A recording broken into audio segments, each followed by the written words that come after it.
This video is going to be a very good example of you don't really know how much you love something until you just don't have it anymore.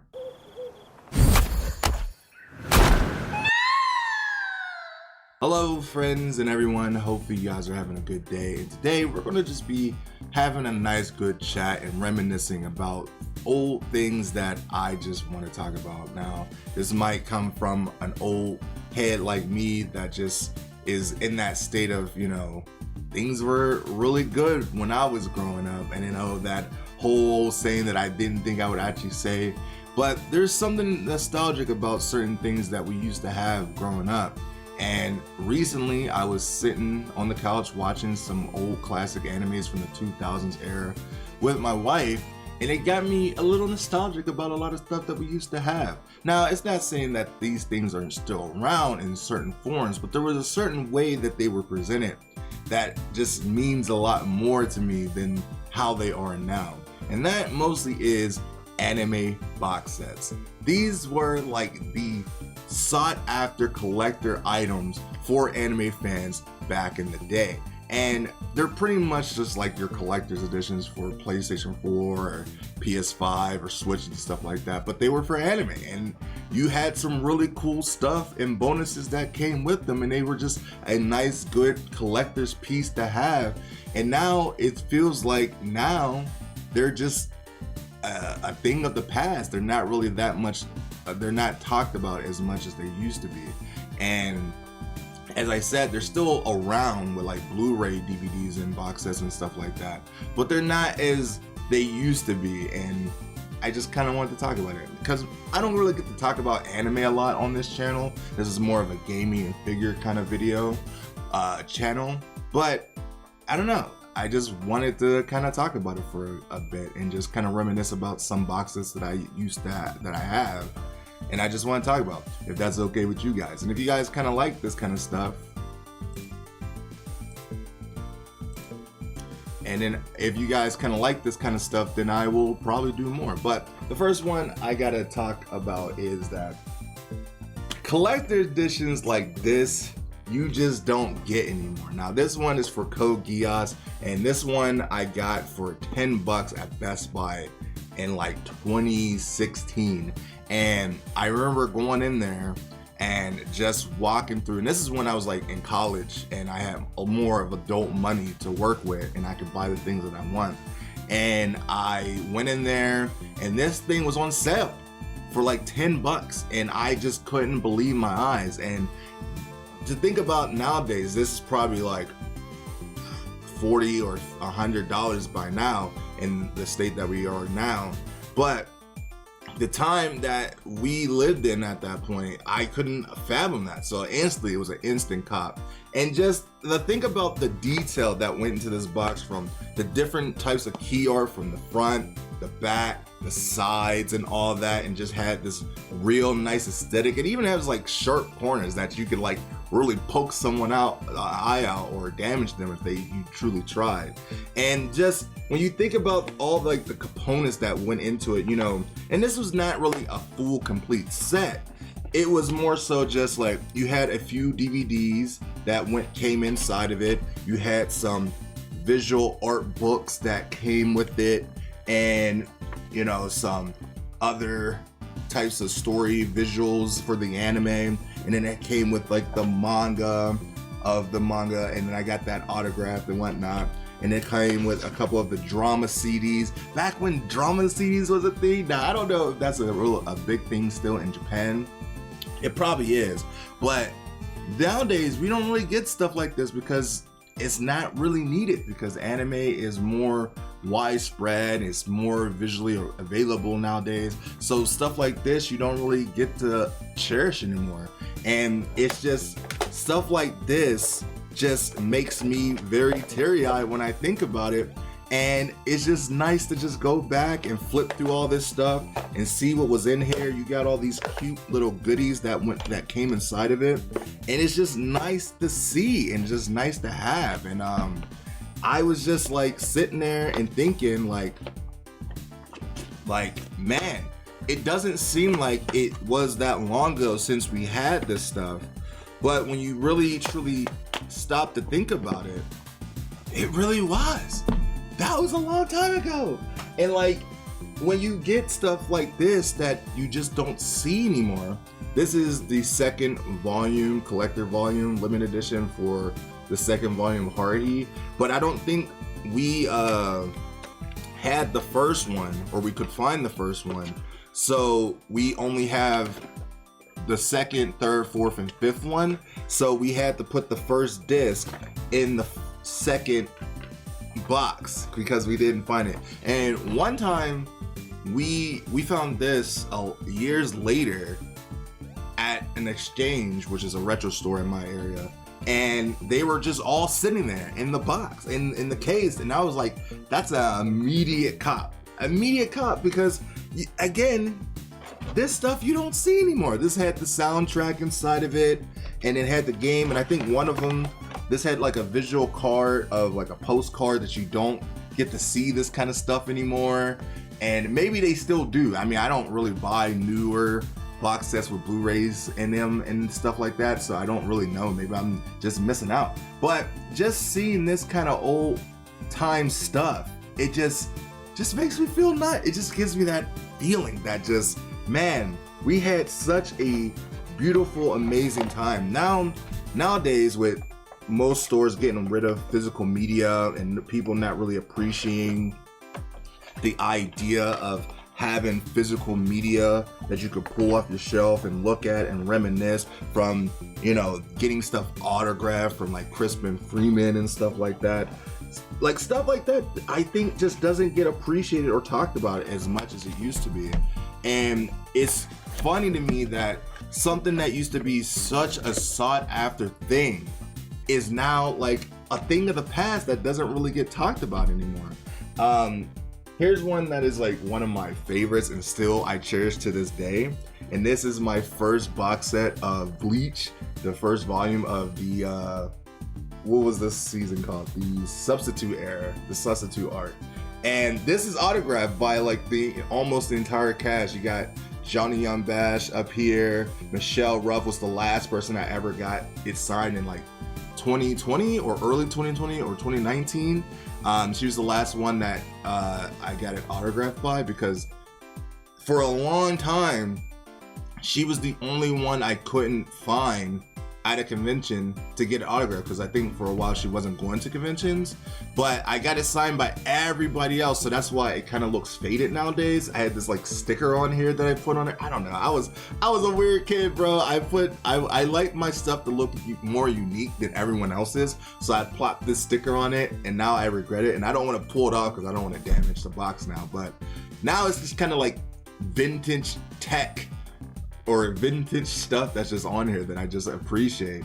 And but yeah, that's why Michelle Ruff's autograph is a lot more cleaner than everyone else's, because it's fresh. It's still fresh. But Ichigo's is a little faded, which it makes it a little bit more vintage, as I said.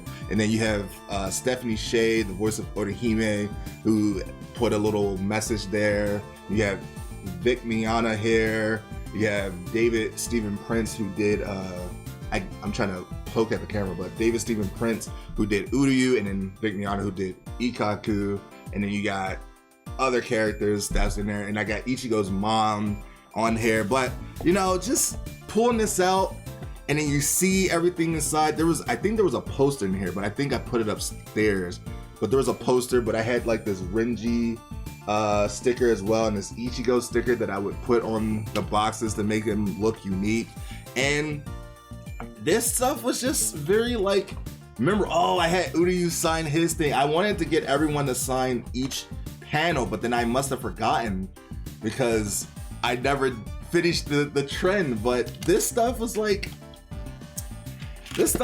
peak. I think these was like meant for people to go and get them signed this way. They had it set up in this particular way if you wanted to get the stuff signed. It had this nice, clean, visual key art for the box set and stuff. And it's just, every time I look at it now that it's been years since I like looked at this stuff, and now seeing it now, it gets me nice and nostalgic. It makes me remember the good times I think I'll show a few more from the old style of it, and this is another one from Naruto. All of it is kind of favorite, you know. Orihime, you can't even see him on camera anymore. It's hella faded, but like it's still Stephanie Sheh's Hinata, and then I think I met Sasuke at some point, but that's faded. Again, I should have preserved these a lot more, but I was a kid, and these are my original boxes that I had ever since I was a kid growing up watching the show, the original Naruto, and having the box sets and the cassette tapes. But this didn't come with like a lot of bonus stuff. This was more like a DVD set, more so like a box set. Like things after a while started to change. Like you didn't get a lot of stuff that came inside of them. They would just come with, you know, the typical stuff. You know, you got like all this bonus stuff. This is one for Fullmetal Alchemist, and this one, you know, you got Travis Willingham as Roy Mustang, and then the Elric brothers. I never met Al, so I never could get him to sign it, but I did meet Caitlin Glass for Winry, and then we got Vic Miana as, you know, Edward. I never met Aaron Desmuke, so I could never get him to sign it. But just seeing this stuff, you don't get to see this kind of stuff as much. I mean, again, maybe you do because with Blu-rays and stuff, but it's different. It was different back then, and you had these like nice little visual books that came with these and all these little goodies and whatnot. And when you got them, these used to be like, I mean, at that time, I think they were like 20 to 40 bucks back in the day. And I think they'd probably still be around that time. Well, not these original ones, but like if they came out today, maybe they might be a little bit more expensive nowadays. But at the time, they were sought after things that you just couldn't get. I couldn't get as a kid because like they were like super expensive, and I didn't really have that much money. I mean, I was, you know, a very blessed kid. My mom got me as much stuff as she could, but there were some things that she was not able to get because they were either too expensive or vice versa, they missed out. And whenever I would go to conventions, I would just go and collect the stuff because I didn't have it. And now to see me still have it after like 20 to however many long years later, it just feels good that to see these kind of stuff again. And like nowadays, after a while, they started to change the amount of stuff you would get in box sets, and you would just get the DVDs and not like a lot of extra bonus stuff. So like eventually stuff like this is still like in the same style as the Code Geass, but eventually it was just the DVDs inside of it and not like anything else, which I don't mind this because it still has like that box set feel to it. But eventually after a while things started to slow down, and I guess because times started to get more expensive and companies wasn't really looking at physical media, and this is the time when Netflix and Crunchyroll and Funimation online anime started to become more of a thing and more readily available. So physical media started to not be appreciated as much. So you didn't really get all the fancy stuff and the doohickeys and the soundtracks and all that other stuff. And you just got the DVDs with a simple box. And then eventually they started to be like thin paper stuff. But I think one of my favorite collector's editions I ever bought that I still I cherish to this day is my Love Life collector's edition. Now this is this is a Japanese version of a collector's box set, and I love this because these are still made today. Like they still come out in Japan, and these were like the long form versions. It's almost like finding a long form version of a PS2 case. It's kind of like that. So I found this at a convention and immediately bought it, and I still have it today, and I cherish it so much because there's just something about seeing the difference in collector's editions box sets, anime box sets versus Japan and America. And you know, they they do the whole nine, man. You get the visual key art of the show and the different characters and whatnot. And then, you know, you got the DVDs that went with them. And then I think you had like a soundtrack and some other stuff that went in it. And I mean, it's pretty much the same thing as like most of the things that America does, but it was just a longer form of it. But these were like very, very, very, very ancient, vintage, sought after collector's editions. If you had one of these in your collection, you knew you meant business in the anime field because you had something that a lot of people couldn't get. But nowadays it's more readily available, and you can buy this stuff at any beck and call nowadays with Crunchyroll and PlayAsia and other Ami and stuff like that. So it's a lot easier to attain this kind of stuff. But at a time when the world wasn't very anime centered, it wasn't as easy to get, and I just miss those times sometimes.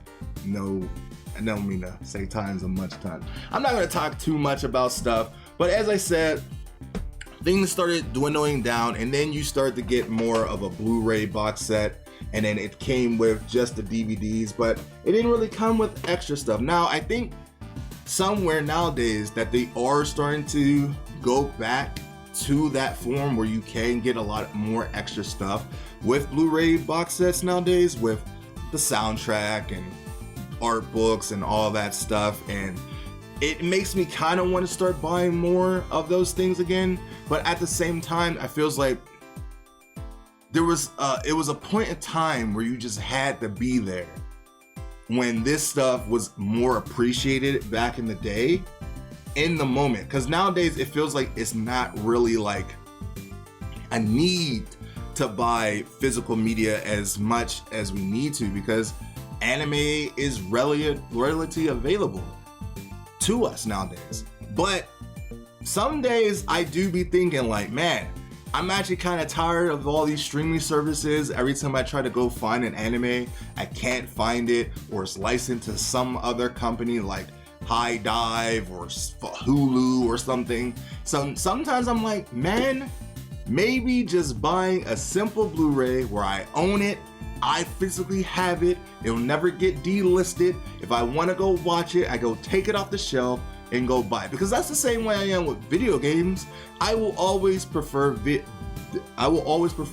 physical over digital, because I like to feel like I own it and I can play it whenever I want. And that's, I guess, the same idea that I want to have with collector's editions. I want to feel like I own it.